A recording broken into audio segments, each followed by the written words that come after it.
وزن به په کم مقام باندې کېږي، مقام د وزن به کم ځای وي، مقام د وزن دا به د رب العالمین عرش مبارک مخې ته وي، د عرش خواته او وزن کولو والا به څوک وي.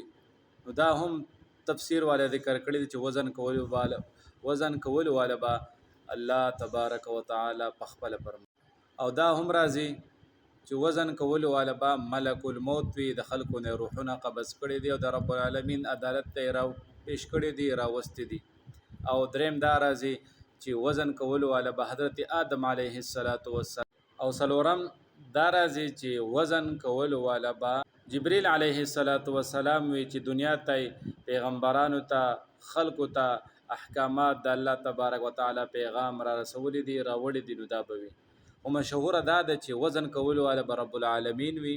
آدم علیه السلام به موجود وي خامخا، ځکه چې دا د آدم علیه السلام اولاد دی، ځکه به موجود وي. جبرئیل امین اب ځکه موجود وي چې هغه الله تبارک وتعالى احکامات خلکو ته دنیا ته راوړي دی، به موجود وي. او ملک الموت به هم موجود وي، او دغه شانتي کرامن کاتبین فرشتي هغه به هم موجود وي.